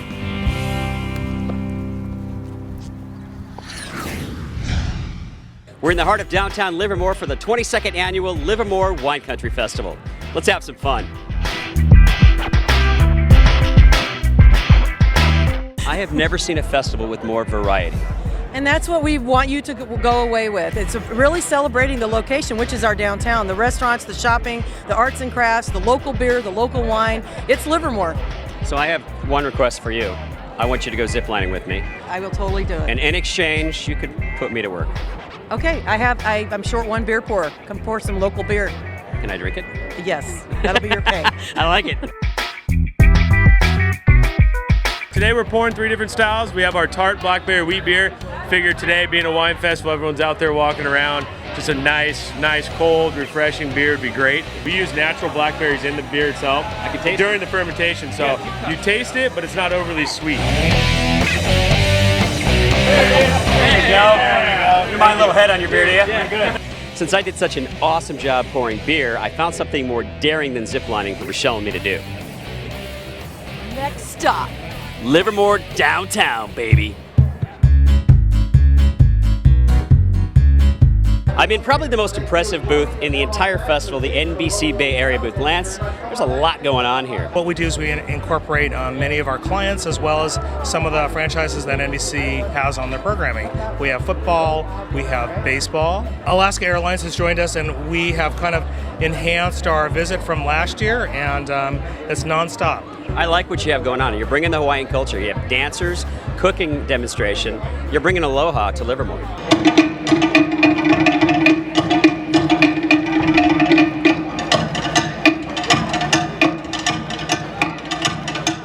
Festival goers come in all ages, shapes, and sizes. We've got Jenny here. How old are you, Jenny? 12. And where are you from? I'm from Fremont. Now, I understand you really want to be on TV. So I'm going to change roles with you. I'm going to give you the mic, and you can interview me. How about that? Sure. What do you like best about the atmosphere of this festival? I think it's just a big celebration. It's a really nice day. So everybody's out and just having a really good time and celebrating your local community, which is lovely. So have you tasted any wine yet? Not today. It's a little early yet for me, but I will be tasting wine throughout the day. That's a good question. What about you? Have you tasted any wine yet?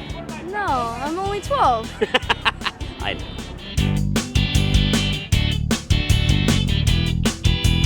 Most of the festival activities are, of course, on the outside. We happen to have discovered a hidden treasure on the inside. Follow me.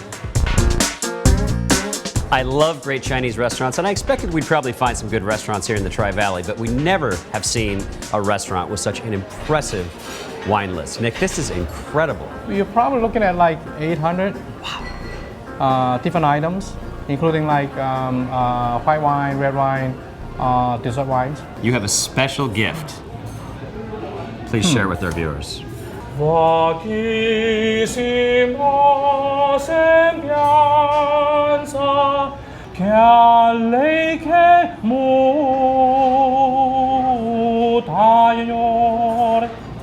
Bravo. Thank you. Thank you. What did I tell you? Hidden treasure? I think so. Thank you. What a wonderfully colorful and diverse festival. We met some great local, colorful people and very talented. How about Nick? Opera in a Chinese restaurant? Wow.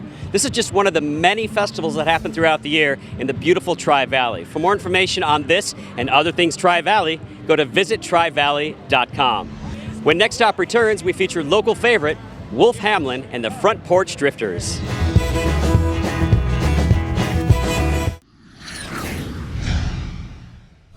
Well, I was taking around through Dixie, way on the stone round is the lamb. Been sipping that Tennessee whiskey, shooting dice and up a Luxor sound. When you walk a long-legged woman, she laid a mama down in my hair. Yeah. Oh, and she asked me for a cigarette now if I singing with the band. Our featured musician is Wolf Hamlin. You saw him on American Idol, you now see him on Next Stop. Wolf, welcome. Thank you. Let's talk about American Idol. That had to be an incredible experience for you. It was incredible. A lot of hurry up and wait. Yeah. The TV biz. Yeah. you go, oh, I'm up. No, I'm not. I got to wait 7 more hours. So that's kind of it. It definitely racks your brain because you can gain more and more and more nervousness as the day goes on. You have a very eclectic band. Very much so. Businessmen, teachers, winemakers. I got Talk it about all. your band. So I got my lead guitarist, a teacher. He's a geology teacher. My other guitar player, Carl, is a winemaker for a local vineyard that's been around for 100+ years. My fiance is one of the fiddle players. I'm lucky she said yes and I didn't have to pay a dime. Worked out Well, good. you did though. You had to buy a ring. Well, yeah, but I'm talking about like actual like under the table, please, just so my mom's happy. You know how it goes. And I said, no, ma'am, just guitar and on the run. Just guitar and on the run. No, ma'am, guitar and on the run. Your fans love you guys. It's fun. Yeah, you it's guys fun. have such a thumping energy. It is fun, and you feed off of that. When people are getting excited, you can see the excitement in their face. That just makes you want more, and makes you want to give them an awesome experience. The only thing that's worth anything in this life is friends, music, good people, good times. Like, just relax and do it. Yeah, I'll be back to Dixie once again, girl. Yeah, you're on the run. Say no, ma'am, just guitar and on the run. Just guitar and on the run. No, ma'am, guitar and on the run. And I've got some time to just for a little fun. I've got some time to just for a little fun. I've got little time to just for a little fun.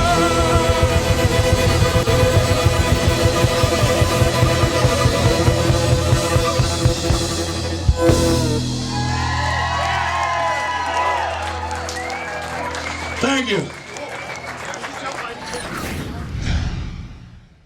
Thanks for joining us on Next Stop from the beautiful Tri-Valley. And thanks to this show's sponsor, Visit Tri-Valley, and to our hotel partners, the Livermore Courtyard by Marriott and the Purple Orchid Wine Country Resort and Spa.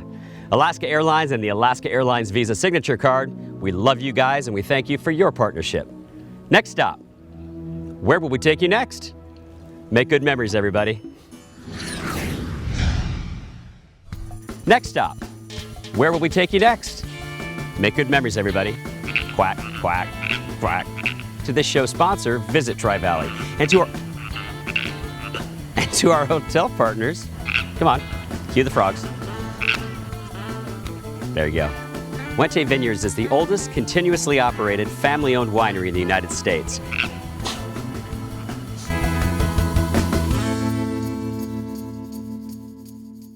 Hi, I'm John Olson. Welcome to Next Stop from another fantastic destination whose motto is, grab life by the moments.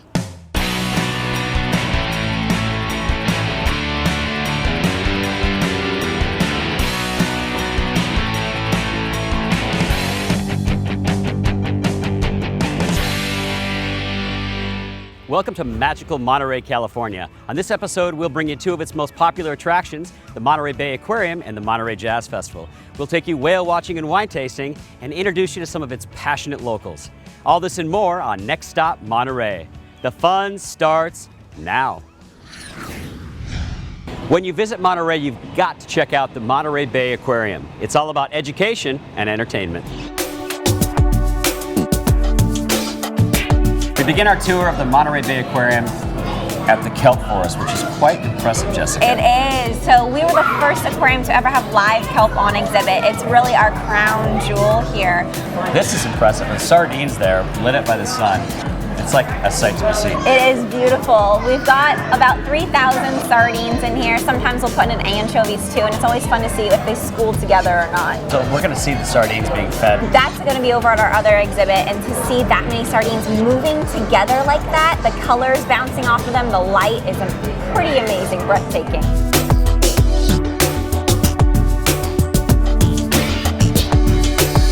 So this is pretty authentic. This feels like we're outside on the beach. Yes, so here we are at our Wave Crash exhibit, a very popular exhibit for families and kids. We're bringing about 80,000 school kids a year for free. And Nice. they don't have to pay for it, but this is one of their favorite places. Is that why it's called the Wave Crash? Because why? That's exactly why. It's very popular, great photo opportunities. You're underneath the wave. Babies. Babies, this is a nursery for a lot of our bat rays, some of our leopard sharks. This here is a shovel-nosed guitar fish. Never heard of that. This looks funny. But you can see there's so many different sizes of bat rays in here. I mean, the one that's only about 6 inches from wing to wing. In this aviary, all of our birds are rescued from the wild. For whatever reason, they wouldn't be able to survive out there, so they've got a sanctuary here. All the food they can eat, no predators. They look like they're having fun. Oh, yeah, they're definitely diving birds. We'll throw crickets in the water for them, and then also pellets that will sink down, and they can dive down for the food that way too. And now for the touchy-feely section. Yes, so this is where you get your hands pretty cold, pretty wet, but it's definitely worth it. I'm in. So many different types of seaweed that we have here, but if you start digging through the seaweed and the kelp, you're gonna find some pretty interesting animals. Like that. Like this one. So this is what we call a decorator crab. You know, again, pretty harmless animal. They have incredibly small pinchers, but they're called a decorator crab because they're gonna take all this seaweed and algae and they're gonna decorate themselves with it as camouflage.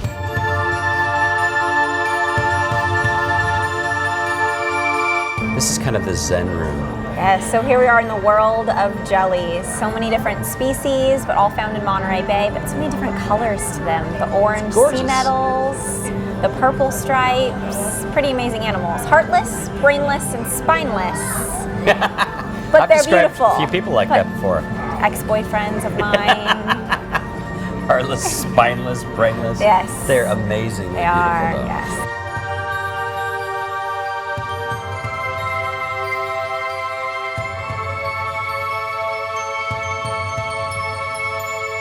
This building is awesome. It feels very authentic. It actually feels like I'm in a cannery right now. Yeah, which is important to us, that history of canning so many sardines. We are the sardine capital of the world here in Monterey. Congratulations on that. Thank you. Now we put sardines in exhibits. We don't can them anymore. But the beautiful pictures that we still have here really talks about that history. Now, the slogan of Monterey is grab life by the moment.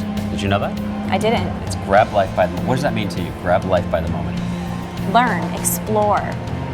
We're right here in Monterey Bay. Go explore the ocean.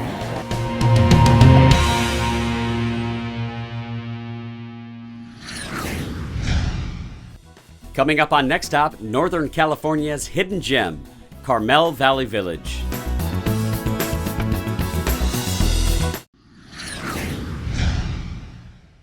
Carmel Valley Village is a little piece of heaven located just outside of Monterey. Fine wines, great food, and a step back in time.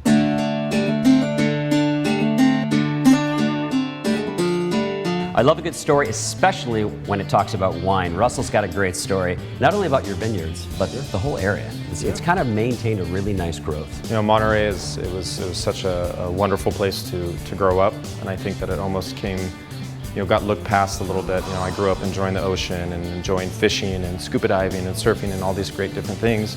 But growing up on a vineyard here in Monterey really kind of showed me like, wow, Monterey really is a diverse place, because I was able to do all these different activities and then to really kind of pursue and follow my true passion, which was winemaking. We just had 5 wines rated in the Wine Enthusiast. They're great. They're all the high 80s to 90s. This is a dry Riesling. I think typically you'll think of a lot of California domestic Rieslings as being, big and sweet and viscous and kind of sappy. The lovely summertime wine. This is our 2012 Gamay Noir Rosé. Kind of strawberry, rhubarb, great acidity. Again, on the lower end of the spectrum alcohol, about 12.5% alcohol. Looks like we got some visitors here. Well, you don't see that every day at a wine tasting room. Well, this is something that we experience, daily here in Carmel Valley. Just kind of showcases the relaxed atmosphere that's out here. So what are we having now? I'm going to pour you some of the famous San Lucia Highlands Pinot. So this was one of the wines that was just rated in the Wine Enthusiast. A nice, delicate expression of California Pinot Noir. You'll notice the pretty transparency. I love this. I can see why this one's an award winner. I love your wines, but I think it's time to pair it with some food. And you mentioned some good food around here. Yes. What do you recommend? First on my list would be Cafe Rustica.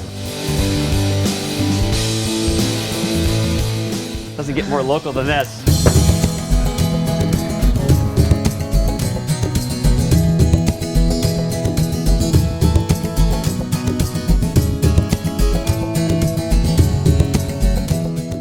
When the locals recommend it, you know it's got to be good. Russell here recommended it. Terry recommended it. A lot of other friends have told us you've got to come to Cafe Rustica. Julian, thanks for having us, first of all. Thank you. What makes this place special? This place is special because we make everything from scratch and with fresh and local produce. And every day we try to keep it consistent and real good food, not too heavy, and so people can enjoy it every day. That's great. Well, I don't even know where to start on this table right now. What are we looking at? Well, you can try with the eggplant Napoleon. That's the classic. We do have the escargot or the clams. It's always a nice appetizer. Good. The special tonight is a fresh petrale sole. It's pan sautéed with a Kefir mushroom beurre blanc. The pasta rustica is also very good because it's a lot of fresh vegetables, grilled eggplant.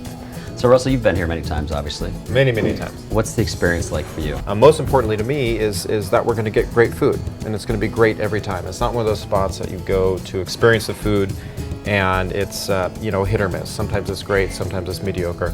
Every time it's the best, and that's what I truly love about the place, is it's always the best. You've got a really special part of the world here that you don't see around anymore. Yeah, it's almost like taking a step back in time, like we chatted about earlier. And with a wine and food like this, I mean, you just can't go wrong. You can. Yeah. Cheers. Cheers.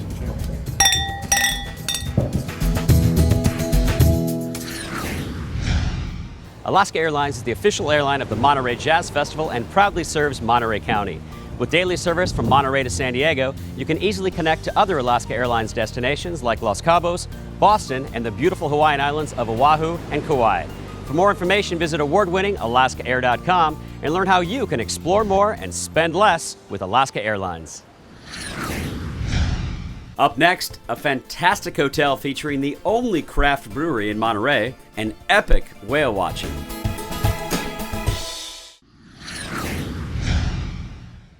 Monterey is one of the few places in the world where you can see whales year-round. Today, we're with Princess Monterey Whale Watching to do just that.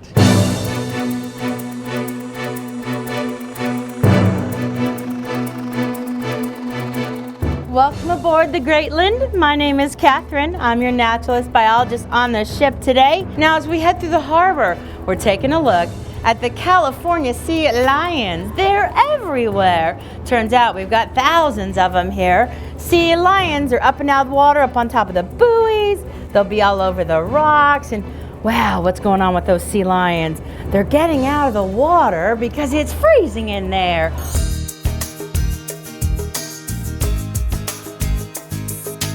You might notice these whales are supposed to be shiny. ebony black, maybe with white bellies, but you notice they're kind of dusty gray. What's going on there? Well, they're beefing up and pigging out so fast, they're sloughing skin. If you were to run your fingertips across the whale's body, the black of the sloughing skin would come off on your fingertips.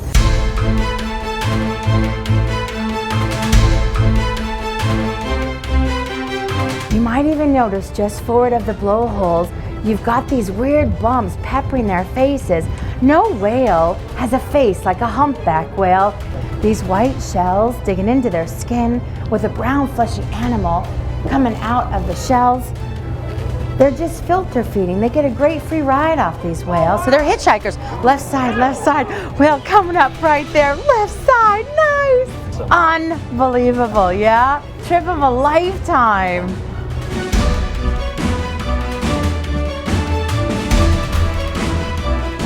So to get some perspective, I threw some lengths out there of how big these whales are. 43, 47 feet in length. Oh, their eyeball is the size of a small child's head. That's how big the eyeball is on the humpback whale. It's huge. There's the pec fins coming out, big, long, wing-like pec fins. Ooh, nice. Yeah, it was a nice tail. But, wow, look at that fish run for its life. So cool. Holy smokes, and the bubbles. That's bubbles from the whale. These humpback whales are tool users. They're releasing bubbles to freak the prey out. Nice job. It's always great to be passionate about your job, and Catherine here defines passion. You love your job. I love this job. It's fantastic out there. Today was really special. Not the typical day, right? Today's off the charts. It's a moment in time getting to be surrounded by more than 20 humpback whales racing around the boat. It was crazy, right? It was really crazy. Awesome. You got all excited. I've never seen anybody just get so excited. It was fantastic. Tell us about Sophie. Sophie's our gull, and she actually laid eggs this season on the roof and raised 3 chicks right there. And at one point, Sophie's chicks decided to go on a whale trip. They hopped on the bridge, they went out with the ship and stayed with us for the entire time watching whales to be redelivered back to mom at the end of the day. What do you love most about Monterey? Monterey, oh my, I love the wildlife. I love the ocean, I love the trees. The people here are fantastic, good eats and restaurants all over the place. And you love your job. I love my job. And we love you. My job. Thank you, I love you. Thanks Thank for you. having us.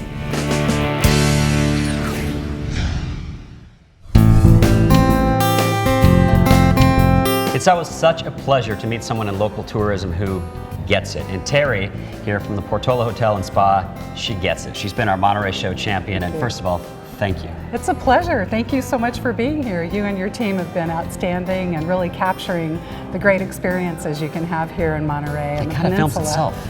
It does, that's true. There's so much to experience here, and the new branding for our Convention and Visitors Bureau, as you know, is grab life by the moments, and that's really what we do here in Monterey. This location is perfect. It's idyllic. You can walk to everything. I mean, if you're an outdoor action-packed person, we've got Del Monte Beach just footsteps away, just outside the door, an 18-mile recreational trail. The mall for dining and art is just a short drive away. Well, we've actually got an art gallery right here on site. Nice. Now, I love the old Fisherman's Wharf, too.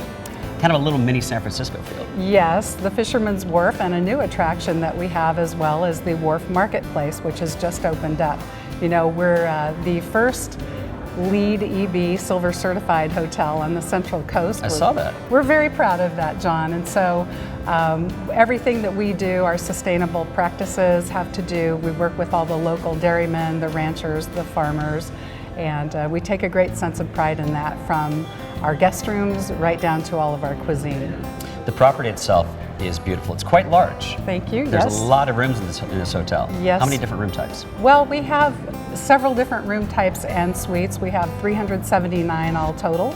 Up to 60,000 square feet we can meet for groups, but we also have great intimate spaces as well. There's some great dining options in the area, and you have Jack's right here, which was a great restaurant. And in fact, tonight there's a wine reception. That's right. Well, every Friday we do feature the winery of the month. Tell us about Peter B's. Peter B's. We are the only craft brewery in Monterey. I don't have a watch on, but I think it might be Beer 30. I think you're right. I'll take you there. Let's go. All right.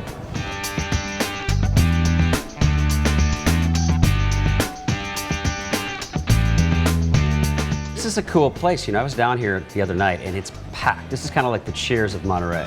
It truly is. We have a fun crowd in here. Why do you think the locals like this place so much? Because it's literally packed every night. You know, it's tucked around the backside of the Portola Hotel and Spa. It's a quiet, serene little spot. So. And I noticed all these mugs back here.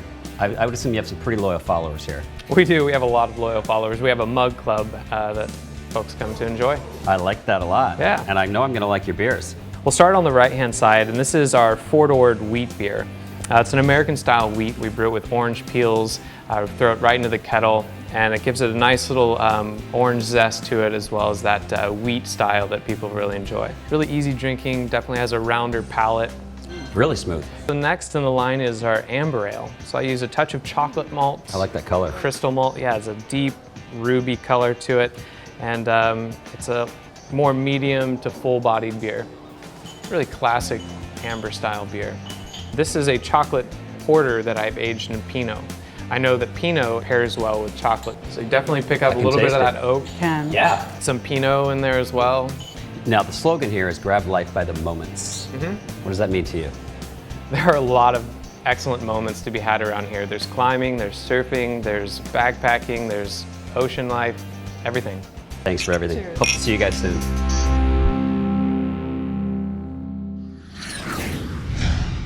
The city of Monterey is located on the southern edge of Monterey Bay on Central California's Pacific coast. Monterey had California's first theater, printing press, and newspaper, and was the only port of entry for taxable goods in California from 1777 to 1846, when California became a state. Among Monterey's popular tourist attractions are Old Fisherman's Wharf, Cannery Row, the Monterey Bay Aquarium, and coming up on next stop, the world-famous Monterey Jazz Festival.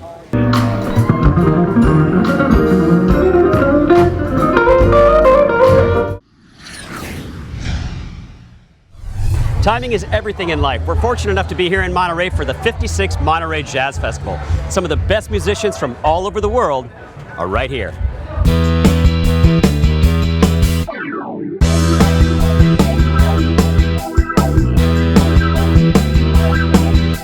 A man who needs no introduction, Mr. George Benson.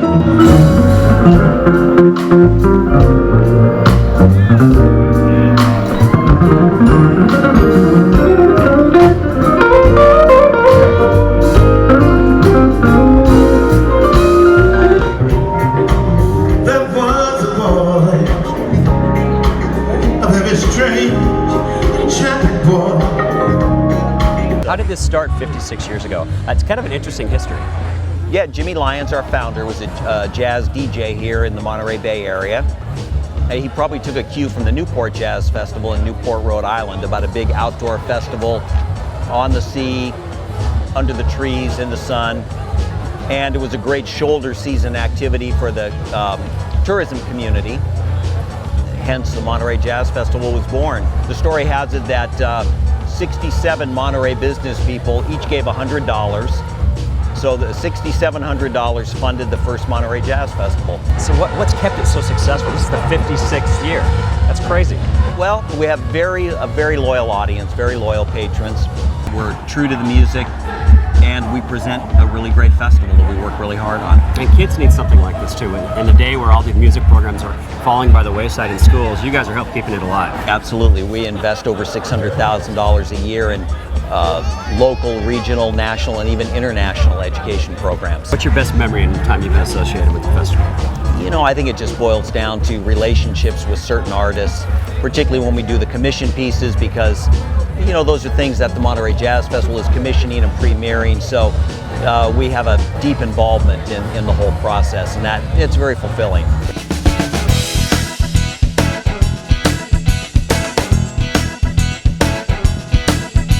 From Oakland, California, the California Honey Drops.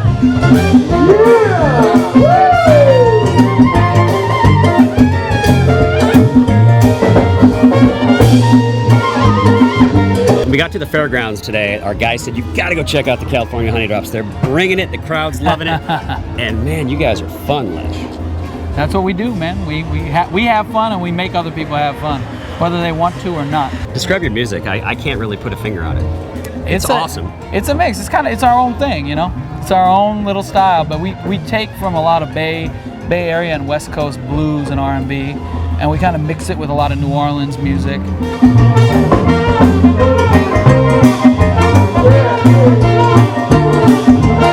So of course there's music from all over the world at the Monterey Jazz Festival, but there's also food from all over the world. All the way from Ghana, Philip brings his tasty delights.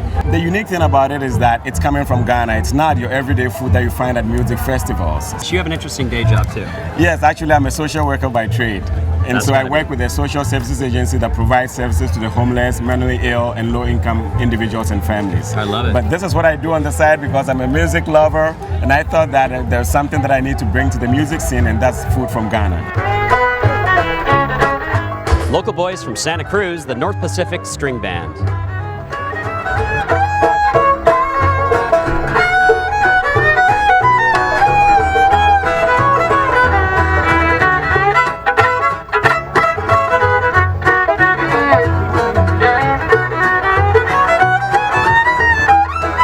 Thanks for joining us on Next Stop from Magical Monterey. The locals are passionate about their destination, and for good reason. This place is awesome.